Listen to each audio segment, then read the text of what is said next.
Bienvenue à nouveau. Nous sommes rejoints une fois de plus par le colonel Douglas McGregor, vétéran décoré de combat, auteur et ancien conseiller du secrétaire à la défense des États-Unis. Merci d'avoir pris le temps d'être avec nous. Je suis sûr que vous avez aussi suivi le sommet de l'OTAN et j'espérais avoir votre point de vue à ce sujet puisque cela s'est tenu récemment, à peu près au moment où le porte-parole du Kremlin, Dmitri Peskov, affirmait qu'en raison de l'implication de l'OTAN dans cette guerre, il ne s'agissait plus d'une opération militaire spéciale, mais bien d'une guerre. Tout cela est évidemment très préoccupant, mais j'aimerais d'abord savoir ce que vous retenez, vous, de ce sommet de l'OTAN.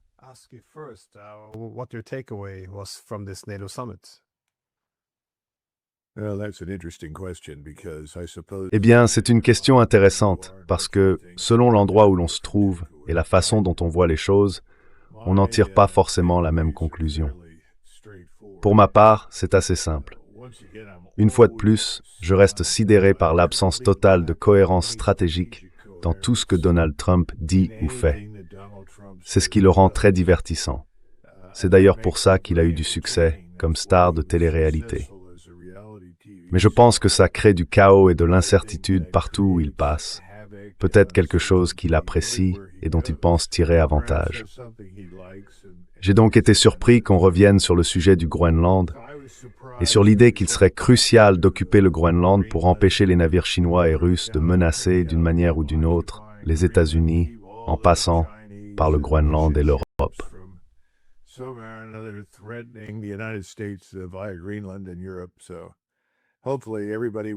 J'espère que tout le monde s'en est désintéressé autant que Giorgia Meloni. Du moins, c'est l'impression que j'ai eue. J'ai été frappé par le mépris total avec lequel elle a traité Trump. C'était une décision très avisée. Malheureusement, d'autres ont été d'un servilisme affligeant, trop désireux de se le concilier. À part ça, je pense qu'il devrait être clair pour tout le monde, même pour les Israéliens, qui, à mon avis, ne le comprennent pas encore tout à fait. Que sa décision de lever les sanctions et de fournir les F-35 aux Turcs n'est pas dirigée contre Israël. Je sais que les Israéliens sont à juste titre, d'ailleurs, très inquiets de la menace que représente la Turquie, parce qu'elle est bien réelle.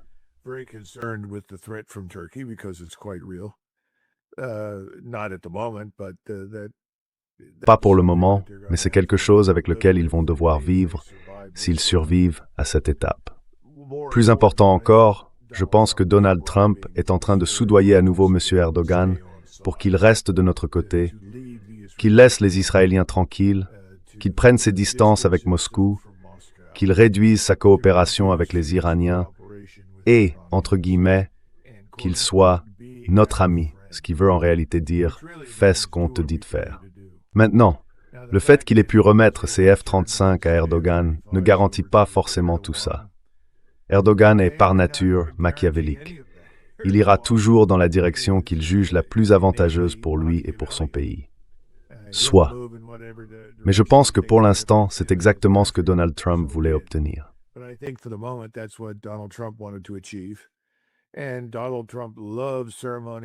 Donald Trump adore la cérémonie et il adore qu'on le célèbre. Et je pense que les Turcs ont fait un travail remarquable pour lui offrir tout l'apparat du pouvoir et de la gloire dont il pouvait rêver, bien mieux que tout ce qu'il obtient aux États-Unis d'ailleurs. Au-delà de ça, les Européens ont eu droit au discours habituel, parce que cet homme, c'est un disque rayé.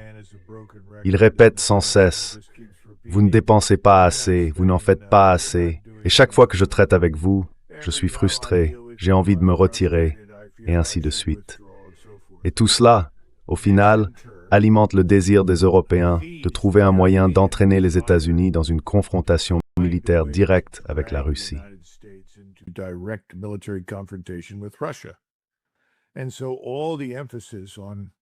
Donc, tout cet accent mis sur le fait de donner plus d'argent, plus d'équipements, et toutes ces absurdités au régime ukrainien, qui, il faut bien le dire, est à bout de souffle, fait partie de cette tentative de nous entraîner dedans.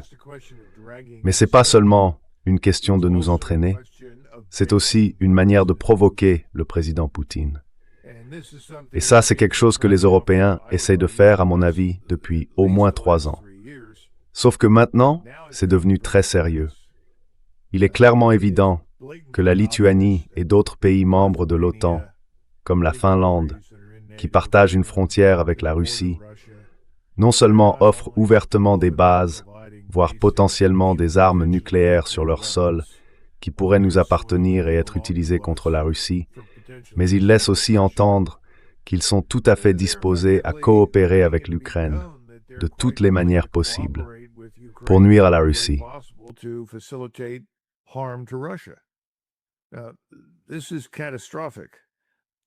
C'est catastrophique. C'est là que le président Trump, s'il était vraiment intéressé par une quelconque stabilité en Europe, devrait immédiatement taper du poing sur la table et dire « C'est hors de question, c'est inacceptable ». Mais il ne l'a pas fait.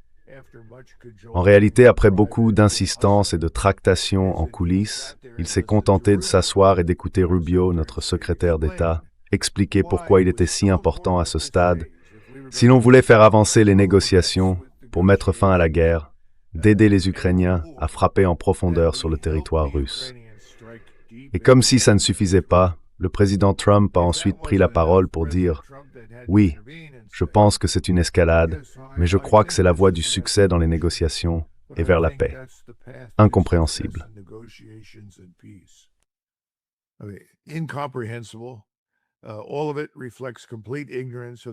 Tout ça montre une ignorance totale de la réalité, aussi bien en Europe qu'en Russie. Mais bon, c'est pas vraiment nouveau.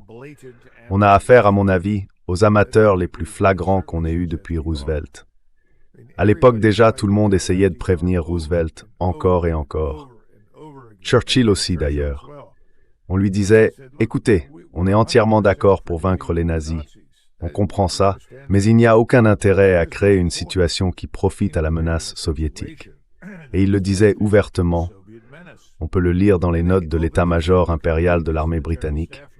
La Russie communiste de Staline représente une menace bien plus grande et durable que l'Allemagne nazie. Les gens ont essayé de lui faire comprendre ça, encore et encore.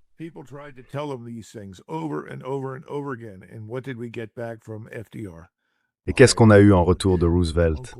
J'ai le pressentiment que l'oncle Joe est un homme bien et qu'on peut travailler avec lui.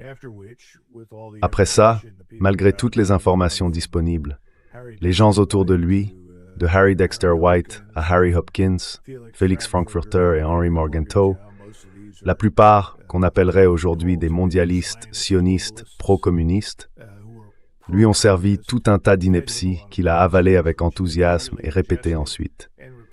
Résultat, on n'avait aucune stratégie pour la Seconde Guerre mondiale. Et quand il est devenu évident qu'on allait enfin entrer en Europe centrale, c'est là que Churchill est arrivé, trop tard pour la fête, sans réelle influence, parce que son pays était devenu un vassal de la Grande Amérique. Et il dit, « Tu sais, Ike, ce serait bien si on contrôlait Berlin, Prague et Vienne. » Ce serait bien que vous les preniez tout de suite.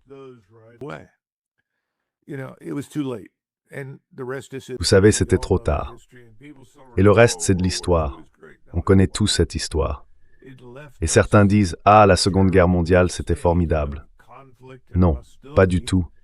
Elle nous a laissés dans un état de conflit et d'hostilité terrible qui a duré presque 50 ans et dont on aurait tous pu se passer.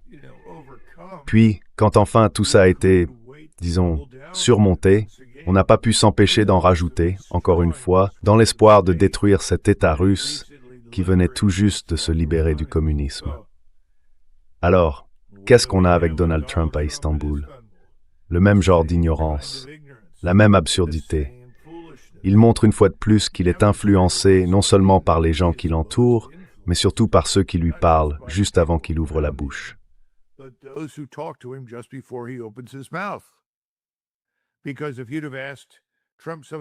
Parce que si vous aviez posé certaines de ces questions à Trump il y a 2 semaines, je pense que vous auriez sans doute obtenu une réponse différente. À plusieurs reprises, il a dit « Je ne veux plus envoyer d'argent à l'Ukraine. Je veux que les Européens s'en occupent. Je veux en sortir. » Mais comment peut-on en sortir quand en réalité on intervient et qu'on prend les choses en main. C'est exactement ce qu'il a fait. Et bien sûr, c'est une musique agréable aux oreilles de la cabale mondialiste de Baerbock, de Macron. Je ne sais pas trop comment il s'en sort en ce moment, mais certainement de Starmer et de son successeur, qui n'est qu'un autre Starmer sous un autre costume. Bref, tout ça, à mon avis, a été profondément décevant.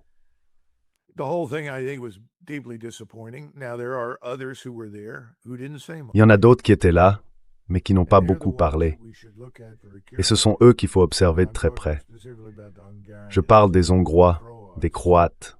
Ils n'ont aucun intérêt particulier dans cette guerre contre la Russie. Les Slovaques non plus, même les Polonais. Si on regarde les sondages récents et le fait que Zelensky ait rendu l'ordre de l'aigle blanc à la Pologne, c'est parce que les Polonais en ont assez des Ukrainiens. Pour toute une série de raisons. Ils n'ont pas non plus envie de perdre encore 10 000 soldats polonais dans une guerre contre la Russie, comme ça a déjà été le cas. Alors il a dit, voilà, reprenez votre aigle blanc. Voici ce que Zelensky aux Polonais.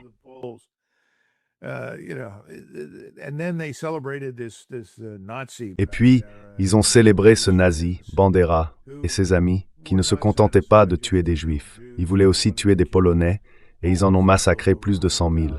Et ça a été célébré en Ukraine. C'est insensé. Ça n'a aucun sens. Je pense donc qu'ils vont devenir de plus en plus influents, parce que la Slovaquie, la Pologne, la Hongrie, eux, ils sont frontaliers de la Russie. Ils sont aussi frontaliers de l'Ukraine. Autrement dit, ils ont un intérêt direct dans ce qui s'y passe, et à un moment donné, ils vont passer à l'action. Mais pour ce qui nous concerne, tout le monde veut qu'on soit impliqué.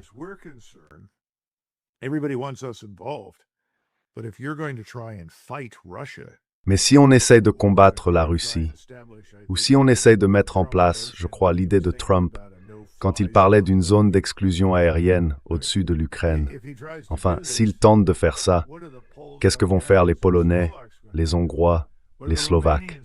Qu'est-ce que vont faire les Roumains?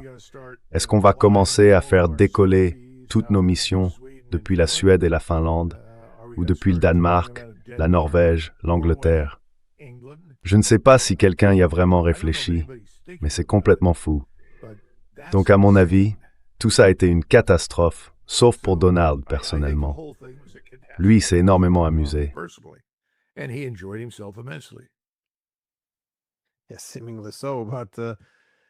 Oui, apparemment oui. Mais que pensez-vous du changement de position des États-Unis, justement? Je veux dire, tout ce discours, comme vous l'avez mentionné, sur une zone d'exclusion aérienne, bon, il faut peut-être pas exagérer, c'était plutôt une réaction à chaud. Je ne crois pas qu'il ait vraiment réfléchi à ce qu'il disait. Mais il y a aussi maintenant cette idée d'autoriser la fabrication de missiles patriotes par les Ukrainiens. Ou encore.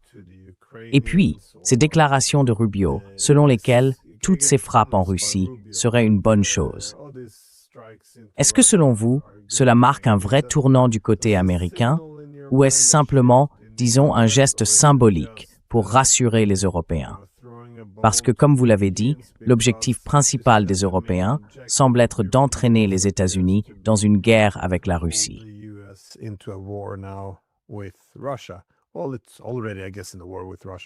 Eh bien, on est déjà, je dirais, en guerre avec la Russie, mais on s'implique de plus en plus. Et j'imagine que dans cette logique, les Européens sont prêts à encaisser toutes les insultes qu'on leur envoie, que ce soit à propos de l'Espagne, du Groenland, de Mélanie, ou comme un journaliste l'a demandé à Mark Rutte, vous n'avez donc aucun respect pour vous-même. Parce qu'avant, on n'était pas autant un État satellite quand même. Mais bon, oui, c'est assez frappant. Gênant, certes, mais frappant. Bref, ma question c'était, est-ce que vous voyez un vrai changement dans la politique américaine, ou est-ce que ce ne sont que des paroles?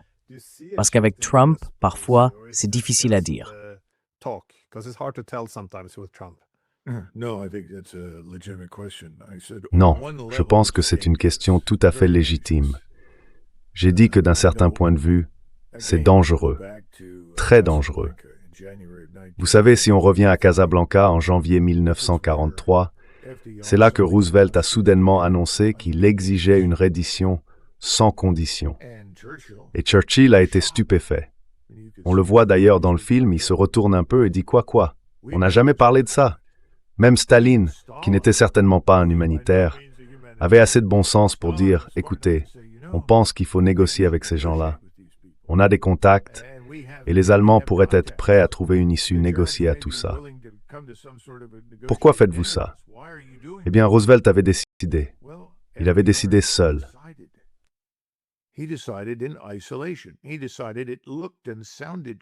Il a décidé que ça avait l'air bien, que ça sonnait bien. Et quelqu'un lui a demandé « Mais d'où ça vient, ça ?» Et là, un peu de confusion. Quelqu'un a dit « Eh bien, Ulysses Grant, pendant la guerre de sécession, un vrai Américain, reddition inconditionnelle. » Pourquoi je parle de ça? Parce que c'est Donald Trump. C'est typique de lui, une idée qui lui vient comme ça sur le moment « Ah, je trouvais que c'était une bonne idée. » Alors, que fait-on quand on est russe? C'est ça la question. Et je pense que les Russes prennent tout ça très au sérieux. Et qu'est-ce qu'on a toujours mal fait? On s'est toujours trompé sur Moscou. On les a toujours écartés d'un revers de main. On les a gravement sous-estimés dès le premier jour. Et même aujourd'hui, on continue en pratique à les balayer d'un revers de main sur le plan militaire.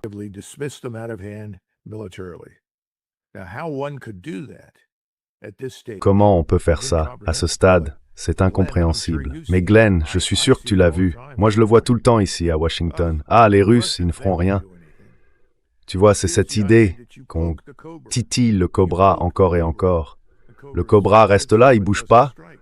On se dit, il va pas attaquer, alors on continue à le provoquer. Et au bout du compte, qu'est-ce qu'il fait le cobra? Il attaque. Et tu meurs. C'est ça qu'on comprend pas. C'est là qu'on va. C'est ce vers quoi on pousse. Et puis je pense qu'il y a aussi une tendance du côté américain à beaucoup fanfaronner, à parler trop vite, à faire des promesses qu'on ne peut pas tenir. Et quand plus rien ne marche, on finit par intimider les gens.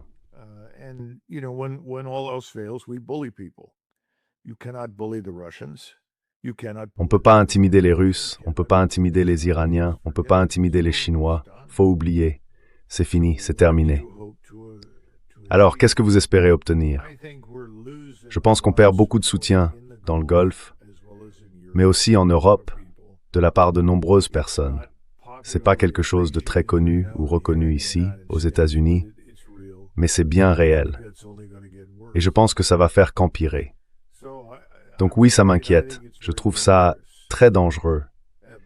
Mais je ne crois pas que le président Trump ait la moindre idée de la gravité de ses propos, ni de la façon dont il se ridiculise aux yeux du monde, ni à quel point il se laisse manipuler par les mauvaises personnes, que ce soit les Israéliens ou les Européens. Peu importe.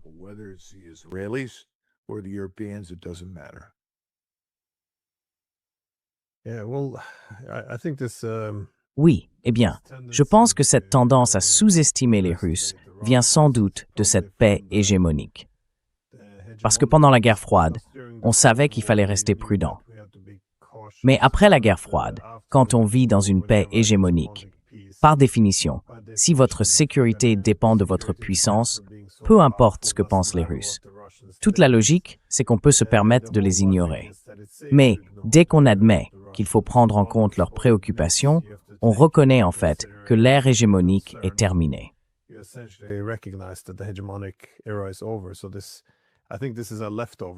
Alors, ça, je pense que c'est un reste du moment unipolaire. Mais les Européens, justement, comment tu lis leurs intentions, leurs stratégies? Parce qu'ils répètent sans arrêt qu'il faut un cessez-le-feu immédiat, la paix.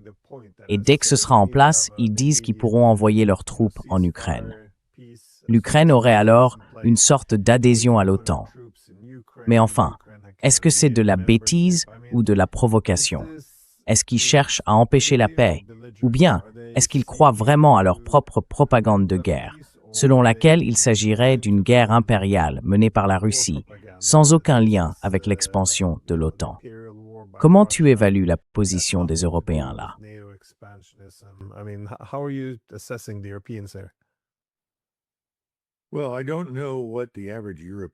Eh bien, je ne sais pas vraiment ce que pense l'Européen moyen qui vote. J'en ai une petite idée en Allemagne. Mon expérience, c'est que la plupart des Allemands sont très mécontents du gouvernement à Berlin. Ils ne soutiennent pas une guerre totale contre la Russie. Ils sont bien plus préoccupés par la vague de criminalité qui a touché le pays depuis 2015 à cause de tous ces non-Européens qu'ils ont accueillis. Ils aimeraient se débarrasser de ce problème. Au-delà de ça, je ne peux pas en dire beaucoup plus. On sait que l'Allemagne, et je dirais aussi la Grande-Bretagne, on pourrait même dire dans une certaine mesure que c'est aussi notre cas, sont désindustrialisées. Elles sont donc au bord de l'effondrement économique. Le système financier ne pourra pas les soutenir encore très longtemps. Et certains me demandent, mais comment pouvez-vous dire ça? Eh bien, suffit de regarder le nombre de personnes qui n'arrivent plus à trouver du travail en Allemagne.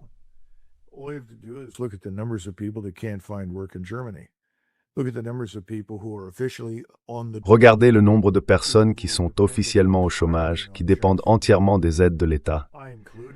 Et là-dedans, j'inclus un grand nombre de ces migrants non désirés. C'est la même chose au Royaume-Uni. Qu'est-ce que la guerre engendre toujours? La guerre engendre l'inflation. Et aujourd'hui, pour faire face à ça, qu'est-ce qu'on fait? Eh bien, on augmente les taux d'intérêt. On n'a pas le choix. En réalité, on ne les contrôle plus vraiment. Et si vous regardez l'obligation américaine à 10 ans, qui est très très importante, tout le monde le sait, si vous invitez un expert du marché obligataire, que ce soit quelqu'un comme Gundlach, Luke Gromen ou d'autres, et que vous regardez l'inflation du pétrole dans le marché obligataire pour les taux d'intérêt, le pétrole est déjà remonté à presque 4,20 $ le baril, maintenant que les détroits sont de nouveau fermés.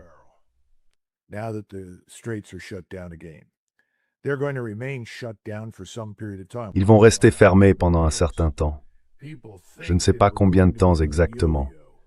Certains pensent qu'on va être dans une sorte de yo-yo. Pause cette semaine, guerre la semaine prochaine, pause la suivante, puis à nouveau la guerre, et ainsi de suite. Les marchés ne peuvent pas supporter ça.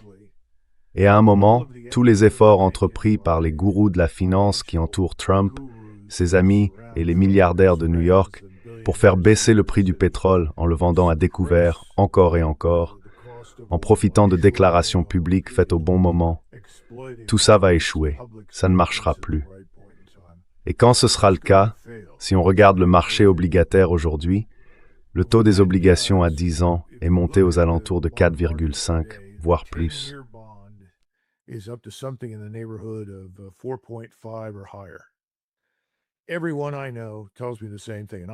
Tout le monde que je connais me dit la même chose.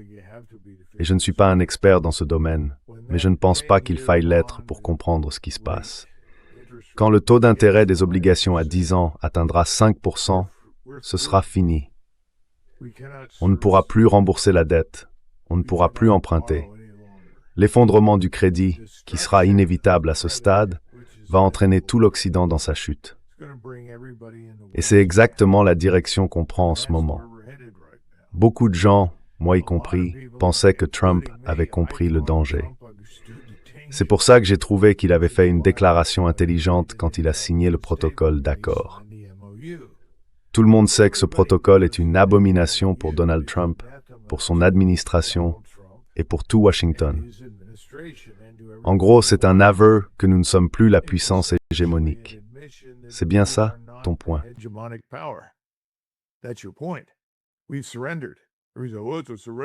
On a capitulé. On dit bon, c'est un document de reddition.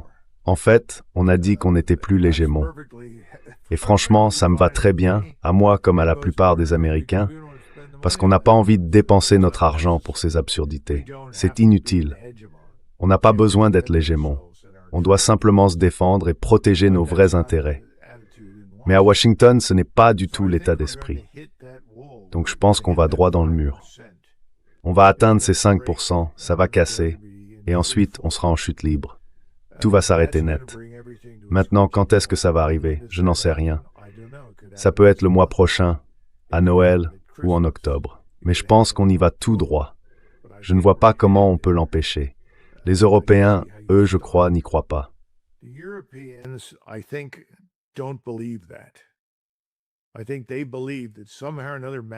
Je pense qu'ils croient d'une manière ou d'une autre qu'on peut, comme par magie, truquer le système et continuer à vivre avec cette dette colossale. Moi, je n'y crois pas. Je pense que les Britanniques, je pensais autrefois que ce seraient les Français, mais je commence à croire que les Britanniques seront les premiers à sombrer. Il faut regarder leur marché des gilts, leurs obligations d'État. Ils ont des problèmes similaires. Ils ont failli s'effondrer sous Liz Truss. Depuis Liz Truss, tout le monde ne fait que mettre des pansements sur l'économie et sur le système financier. Ça ne tiendra pas très longtemps. Le Royaume-Uni est tout près d'une explosion dans les rues. On ne peut tolérer indéfiniment que des gangs de violeurs pakistanais et d'autres éléments violents issus d'une immigration non désirée s'en prennent à des citoyens britanniques désarmés, sans qu'à un moment quelqu'un dise « ça suffit ». Donc, je pense que de mauvaises choses arrivent.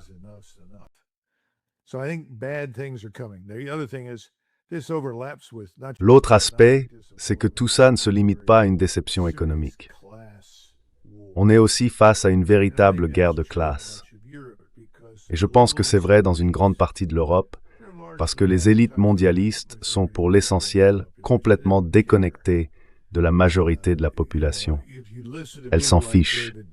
Vous savez, si vous écoutez des gens comme David Betts, il vous dira que les députés ne comprennent même pas ce qui se passe à 20 kilomètres de chez eux. Ils n'ont aucune idée de la réalité. Et je crois que c'est de plus en plus le cas à Paris. On a une sorte de classe bureaucratique parasitaire qui se maintient toute seule et qui pense que la vie continuera quoi qu'il arrive. Elle se moque de ce qui peut arriver à la population tant qu'elle garde son poste et son salaire. Aux États-Unis, c'est un peu la même chose, sauf que là, ce sont tous ceux qui ont investi dans les fonds de pension et contre lesquels on emprunte à un rythme très élevé.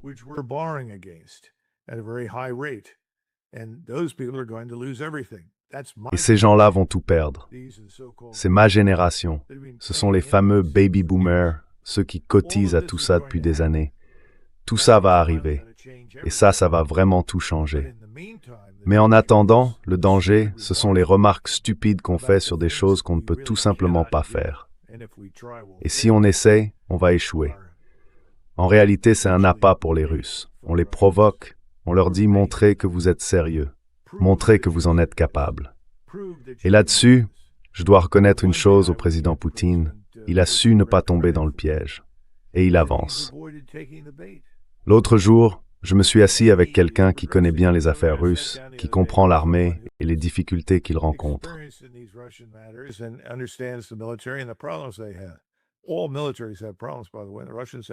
Toutes les armées ont des problèmes d'ailleurs. Les Russes ont les leurs. Mais sur la ligne de front, qui continue d'avancer vers l'ouest, il n'y a aucun doute là-dessus. C'est lent, parce que sans ces milliers de drones qu'il faut neutraliser, je pense que tout serait terminé en quelques jours. Mais quand on finit par créer une poche et qu'on l'encercle, il faut 2 semaines pour la réduire, pour éliminer ceux qui sont à l'intérieur, puis avancer, et on continue d'avancer. Il se rapproche de plus en plus du bord. Le drone, lui, c'est une gêne. Ce n'est pas le bouleversement stratégique que beaucoup en Occident imaginent. C'est un sérieux irritant stratégique pour Moscou.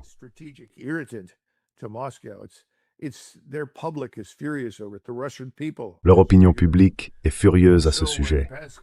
Les Russes en ont assez. Alors, quand Peskov sort et dit en gros que l'opération militaire spéciale est terminée, que c'est maintenant la guerre, ce n'est pas vraiment nouveau. On a déjà entendu beaucoup de responsables, y compris Sergueï Lavrov, dire qu'on est déjà dans la 3e guerre mondiale. Si j'avais été secrétaire d'État ou quelque chose comme ça m'aurait suffi pour aller immédiatement à la Maison-Blanche et dire « Écoutez, on ne peut pas laisser faire ça. Il faut s'asseoir et discuter avec eux. » La dernière chose dont l'humanité a besoin, c'est d'une 3e guerre mondiale. Eh bien, les Russes sont prêts à la mener. Nous, non. Et l'Europe non plus, comme vous le savez. Les petites armées lilliputiennes ne pourront rien faire.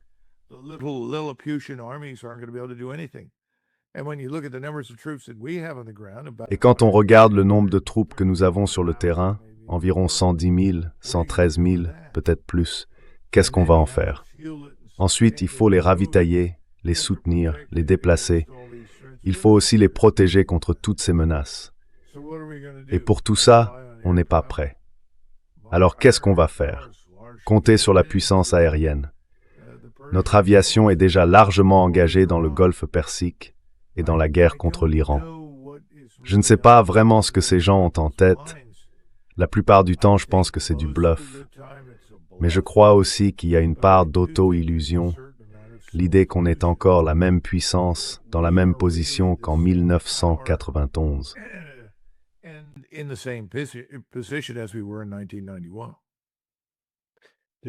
Est-ce que vous partagez ce point de vue de Sergueï Lavrov, selon lequel nous serions déjà dans une troisième guerre mondiale? Ou bien pensez-vous qu'on s'en approche? Comment voyez-vous la situation?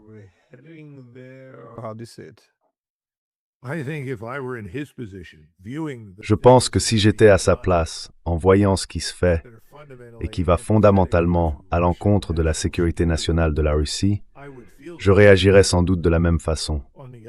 En revanche, j'aurais très envie de le détromper, et je prendrais des mesures concrètes pour le rassurer.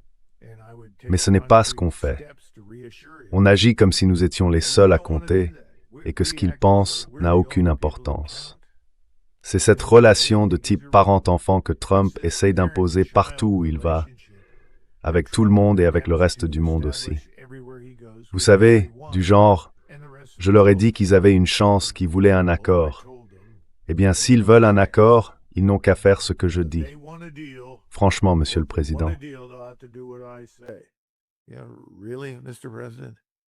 Tu sais, t'as pas entendu quand il dit que « Oh, les Iraniens sont désespérés » ?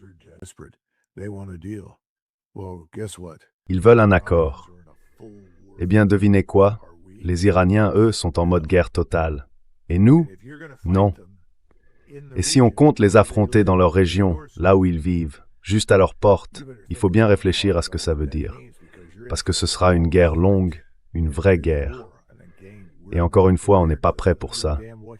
Je me fiche complètement de ce qu'il dit en public. On ne l'est pas, vous savez. La marine a d'ailleurs reconnu qu'elle avait plus de lanceurs et plus de tubes pour les missiles qu'elle n'a de missiles à tirer. C'est maintenant public. It's out in the open.